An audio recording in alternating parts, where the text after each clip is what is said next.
Bonjour à tous, j'espère que vous allez bien. Alors, je vous avais promis dans l'une de mes précédentes vidéos que je vous parlerais de ces produits qui m'ont déçue ces dernières semaines et je me suis dit que je ne pouvais pas laisser la fin de l'année filer comme ça pour vous en reparler qu'en début d'année prochaine.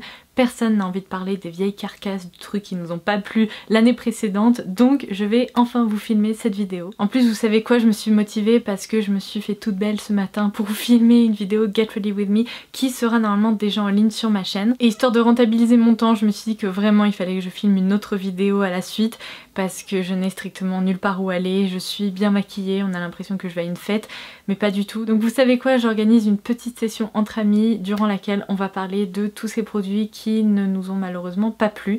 Donc moi je vais vous présenter les miens et je vous invite à faire de même en commentaire ci-dessous. Parlez-nous des produits dont vous auriez vraiment pu vous passer, dites-nous quels sont les produits que vous regrettez un peu d'avoir acheté parce que ça pourrait nous éviter à notre tour de mauvaises surprises. Donc eh bien écoutez, c'est parti, je vais vous présenter les miens. J'ai mis tout ça dans une trousse Benefit, je crois, oui c'est ça, toute pailletée et elle est bien remplie donc... Malheureusement ça veut dire que j'ai pu avoir pas mal de déceptions.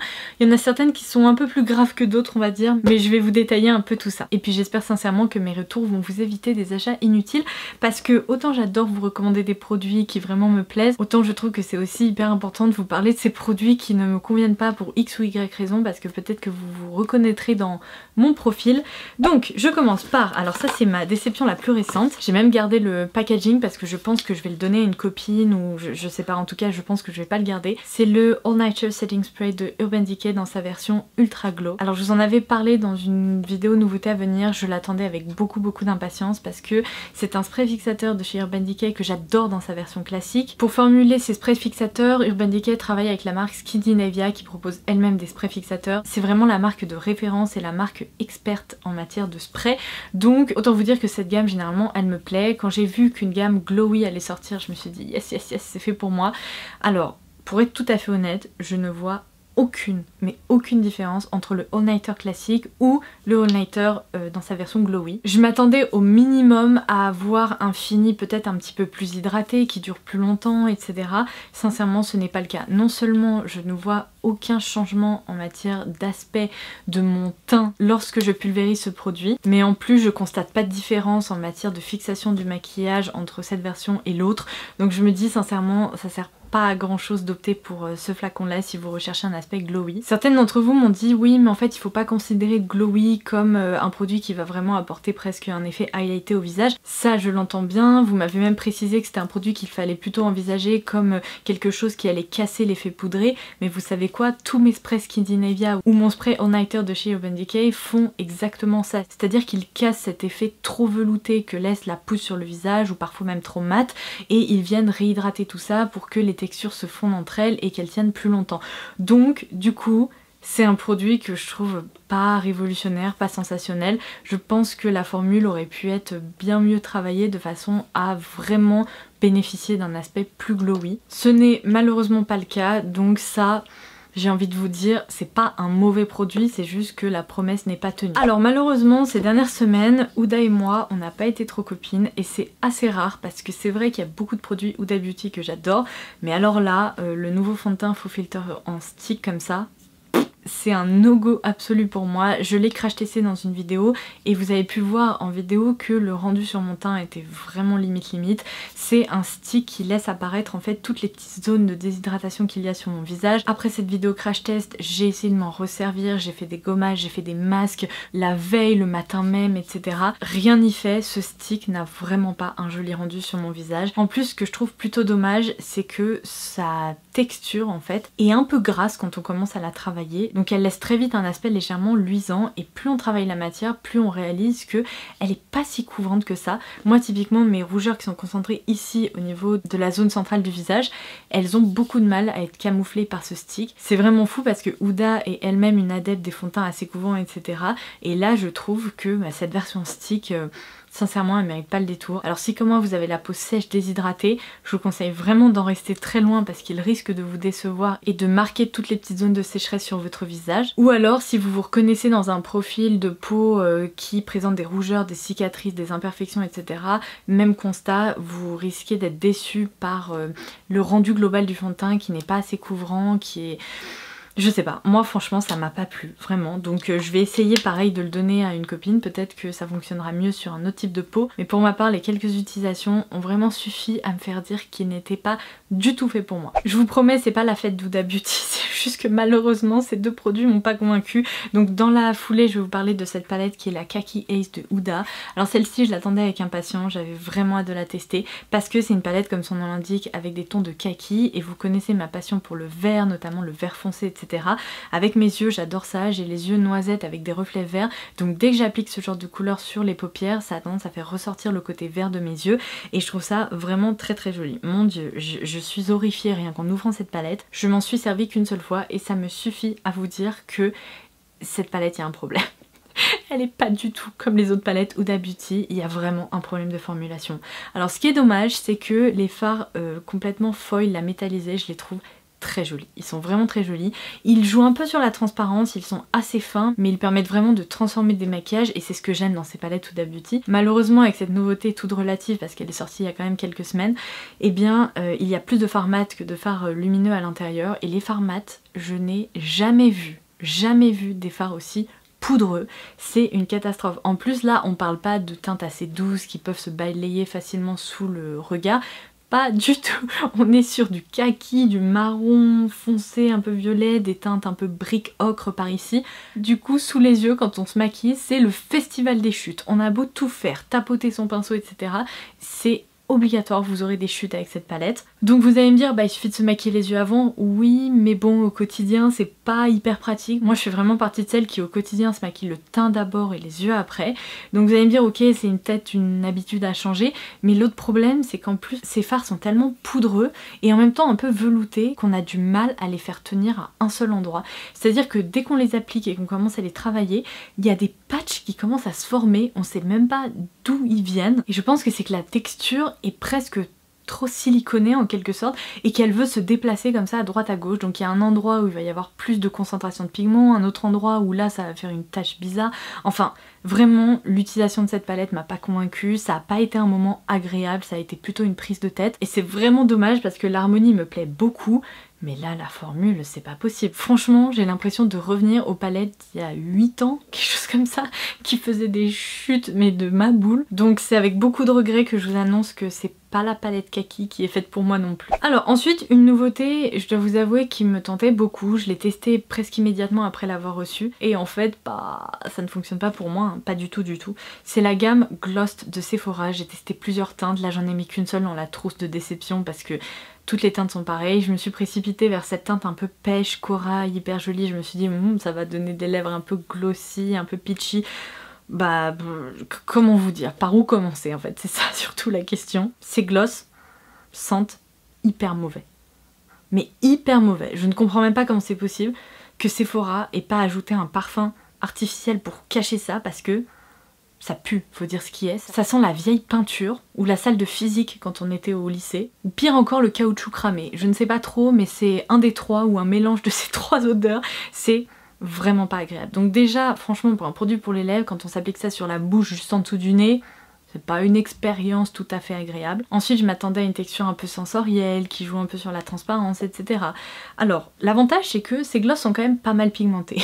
Le problème, c'est que lorsqu'on les applique, il faut passer un moment pour bien étaler la matière parce que, pareil, il peut y avoir des problèmes d'homogénéité. C'est-à-dire que d'un côté, il va y avoir une accumulation de matière par rapport à l'autre, donc il faut lisser tout ça pendant un moment.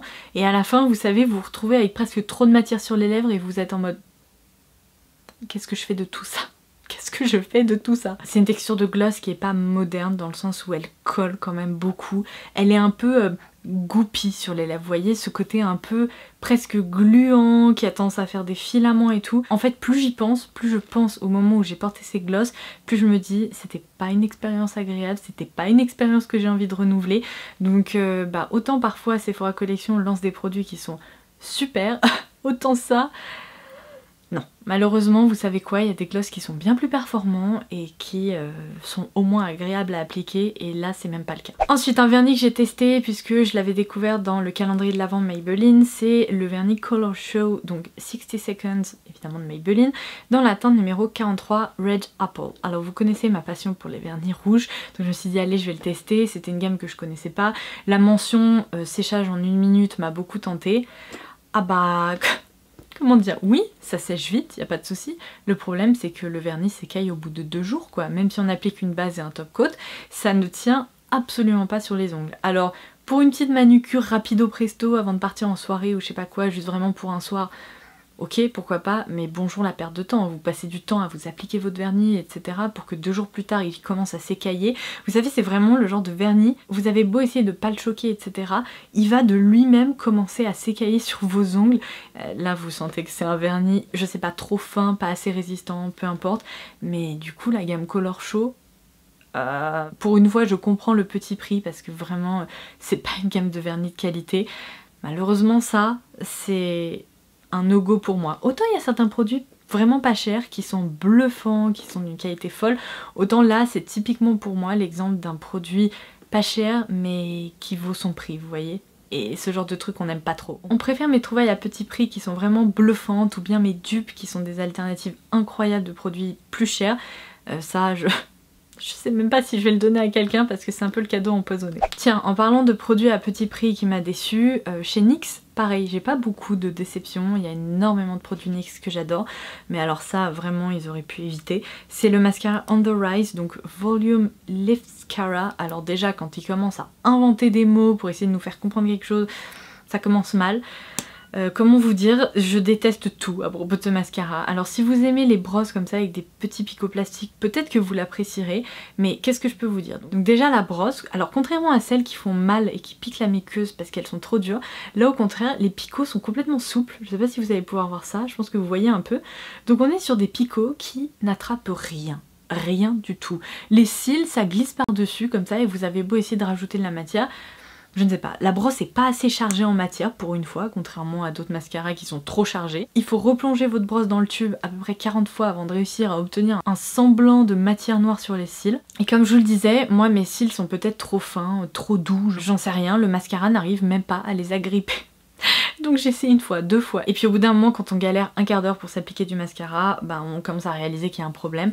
Donc ça c'est vraiment le genre de formule qui ne me plaît pas, la brosse me plaît pas, l'expérience me plaît pas.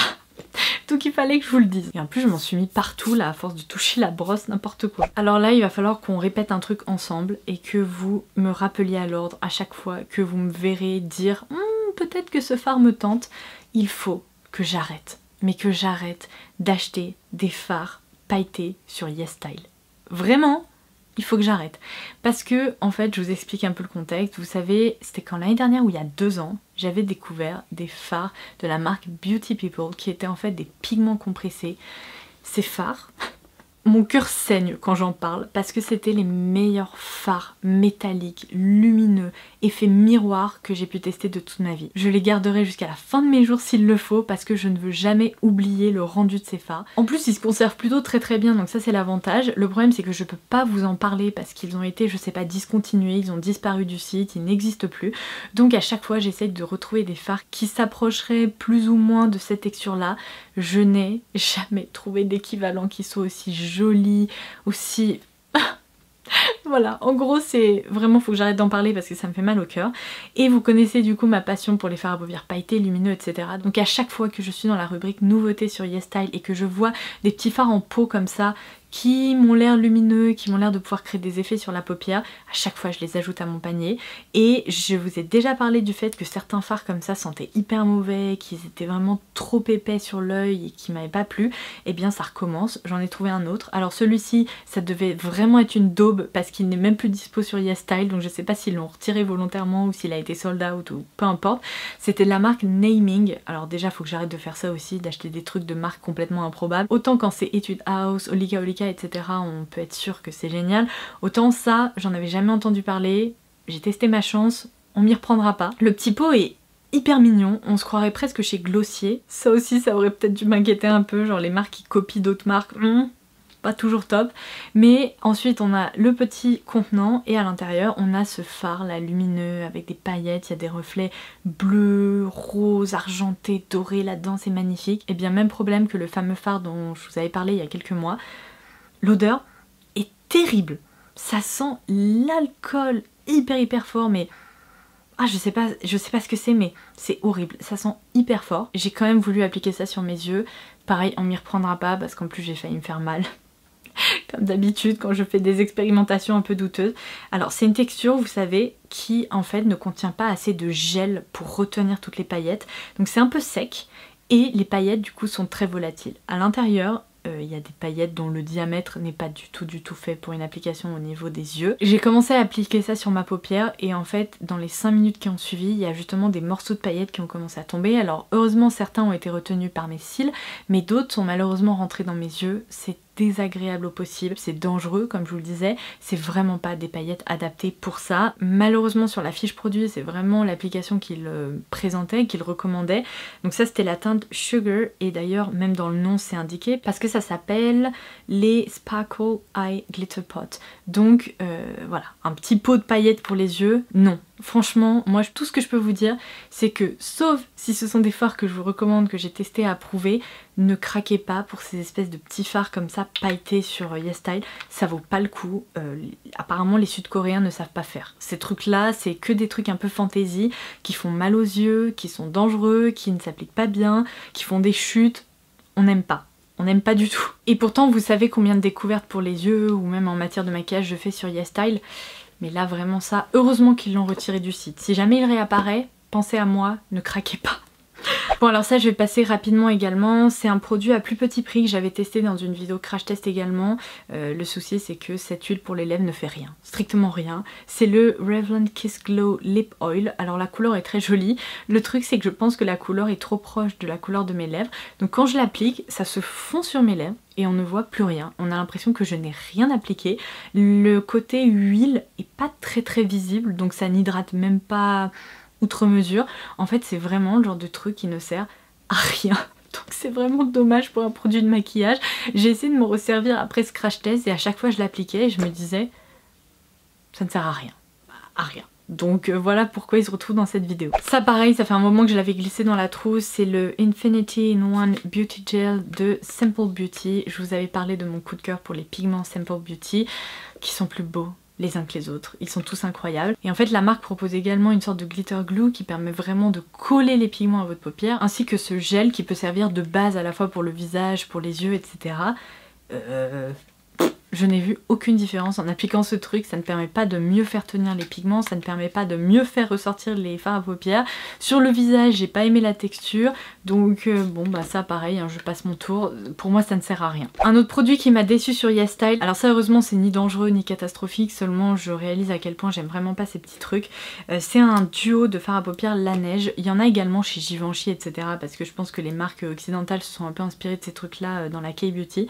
Ce sont, vous savez, ces fards. Alors il existe vraiment des trucs comme ça bicolores, bigou pour les sourcils, pour les lèvres et compagnie. Bon là en l'occurrence c'est un duo de fard à paupières. Le concept est un peu spécial, c'est-à-dire que vous avez une couleur plus foncée, une couleur plus claire, vous l'appliquez comme ça sur votre paupière, après apparemment en blendant un petit peu vous avez un maquillage magie qui apparaît. Franchement le rendu est vraiment pas terrible, je trouve que c'est pas agréable, le rendu convient jamais, ça correspond pas du tout à ce qu'on recherche, il y a toujours un peu trop d'une couleur ou trop de l'autre, c'est sec, ça se travaille mal, bref ça vraiment ça restera pas dans les mémoires. Tiens, on repasse à des paillettes parce que je teste une quantité de fards pailletés lumineux. Vous voulez pas savoir, vraiment j'en teste beaucoup. En même temps, vu que je vous en parle souvent, bah vous devez vous imaginer qu'il y en a beaucoup qui passent à la casserole. Là c'est le Dazzle Shadow Liquid de chez MAC dans la teinte Not Afraid to Sparkle que j'ai eu l'occasion de tester et qui malheureusement ne m'a pas convaincue. C'est un peu comme un Glitter and Glow de chez Stila, un concentré de paillettes comme ça. J'ai vu la couleur, je me suis dit waouh c'est trop beau. J'avais pris ça sur Look Fantastic. Alors, j'ai l'impression que ce sont littéralement les gels qu'on utilisait quand on était tout petit pour, vous savez, les maquillages de carnaval. Quand vous alliez vous faire maquiller en mode papillon ours ou je sais pas quoi par quelqu'un. C'est vraiment le genre de produit qui pour moi a été utilisé. C'est une base un peu gélifiée, un peu fraîche, on a l'impression que vous savez que c'est un peu comme de la colle et dedans on a balancé des paillettes. Et ce qui est pas très intéressant dans ce fard, c'est que c'est un concentré de petites paillettes qui s'étalent pas très bien, qui font des petits paquets à droite à gauche et il n'y a rien d'autre. Et en fait plus on les travaille, plus elles se séparent et plus elles forment des espèces de constellations à droite à gauche.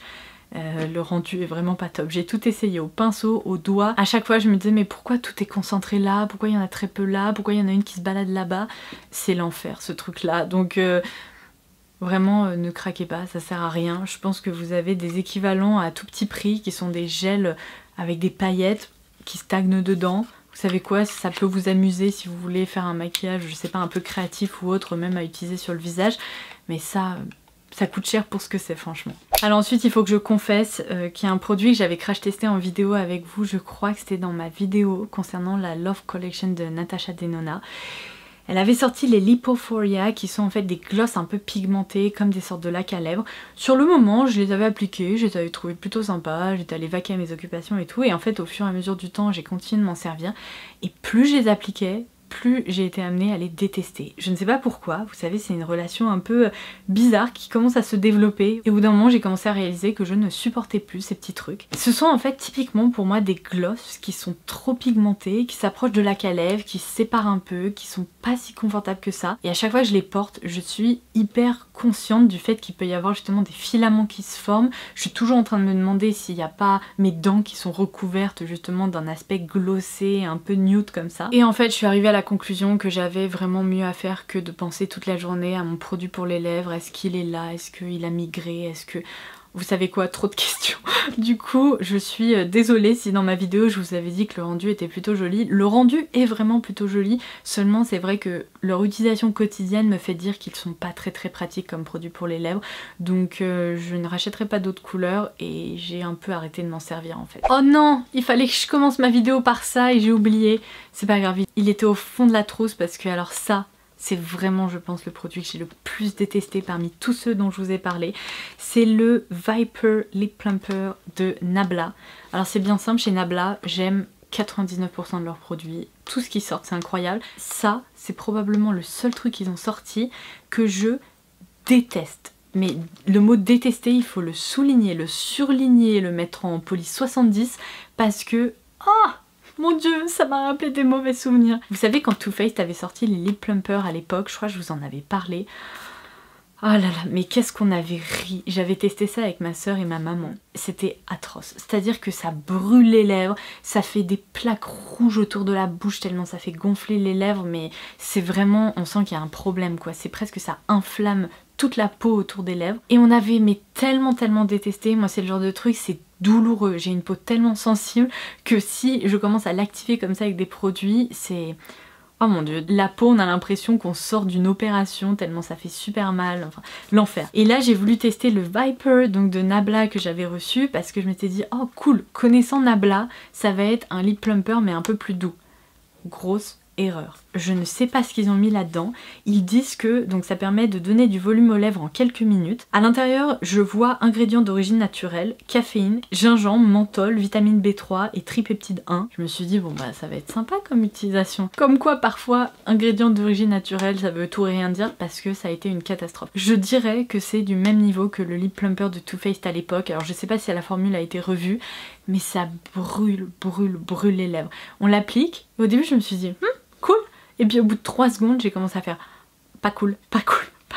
Ça commençait à brûler la bouche, mais vraiment. Donc je l'ai retiré très rapidement parce que je savais que je supporte pas ces trucs-là. Et rien que ça commençait vraiment à rendre le contour de ma bouche très douloureux, un peu dur, vous savez. J'ai retiré ça, j'ai essayé de me nettoyer et même malgré ça, l'effet est resté pendant un petit moment. Donc je ne l'ai plus jamais retouché.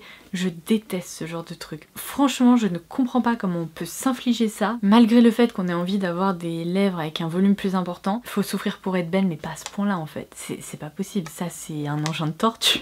On en arrive à la fin. Alors, une huile démaquillante de chez Bioré. Alors ça, je suis un peu neutre. dans le sens où, sachant que j'aime beaucoup les baumes démaquillants, etc. en ce moment, je me suis dit je vais tester de nouveau une huile démaquillante. Celle-là, visiblement, c'est pas celle qu'il me fallait. J'ai pourtant essayé, hein, je m'en suis servie, mais j'aime pas. Elle est, encore une fois, je la trouve presque trop siliconée, elle glisse sur le visage, elle a du mal à retirer mon maquillage des yeux. Je l'ai pas trouvée si efficace que ça, en fait. Elle est presque trop liquide, vous voyez. Elle a du mal à agripper le maquillage, à le retirer, enfin ça vraiment, dites-moi si vous la connaissez, si vous en avez déjà servi, qu'est-ce que vous en avez pensé, parce que pour ma part, j'ai été très déçue. Je m'attendais à beaucoup mieux et malheureusement ça ne fonctionne pas sur moi. Et enfin le dernier produit, c'est malheureusement un petit baume Pixi. Alors c'est le Peach Pout, je crois que ce sont en fait leurs baumes à lèvres teintés. Je vais vous expliquer, en fait c'est un cœur comme ça avec un produit je crois plus nourrissant et un contour un peu pigmenté. Ça ne nourrit pas les lèvres, ça n'hydrate pas, la texture est beaucoup trop fine, on ne la sent même pas sur la bouche, on n'a pas ce côté réconfortant du baume à lèvres, il n'y a pas beaucoup de pigments dedans donc faut deviner qu'on a appliqué quelque chose, c'est pas très glossy, vous voyez, genre je l'applique sur ma main, j'ai l'impression que rien ne se passe, rien du tout, c'est un truc de fou, la texture est trop fine, en fait ça a du mal à se mettre sur les lèvres, ça a du mal à tenir, ça a du mal à faire son boulot, bref, ce produit pour moi c'est vraiment, encore une fois, un truc qui ne sert à rien. Donc passez votre chemin, vraiment je pense que vous en porterez mieux. Et voilà, je vous ai raconté toutes mes petites mésaventures avec ces produits, ma trousse est vide, donc vous savez quoi, il ne me reste plus qu'à tester de nouveaux produits et potentiellement en glisser là-dedans pour une prochaine vidéo. J'espère que j'en aurai moins à glisser là-dedans parce que là c'est vrai que ce sont vraiment des déceptions de plusieurs mois donc ils se sont un peu accumulés là-dedans. J'espère en tout cas que ce petit tour d'horizon de mes déceptions vous aura plu, que ça aura pu vous être utile. Dites-moi en commentaire ci-dessous pour que je me sente moins seule si certains de ces produits vous ont pas convaincu non plus. Et si jamais il y en a certains que vous appréciez, vous savez quoi, on a tous et toutes des goûts très différents, on n'a pas les mêmes attentes concernant les produits, donc si certains de ces produits vous les avez testés et vous avez constaté qu'ils vous plaisaient, et bien franchement j'ai envie de dire tant mieux, on préfère ça plutôt que de perdre de l'argent ou de dépenser de l'argent tout en étant déçu après. Donc au contraire ça me fait plaisir, malheureusement comme je vous le dis on n'a pas tous les mêmes attentes et ces produits là pour moi ça a été un no-no. Voilà. Sur ce je vais vous laisser, on se retrouve bientôt dans une nouvelle vidéo et en attendant la prochaine je vous embrasse très très fort. Bye bye.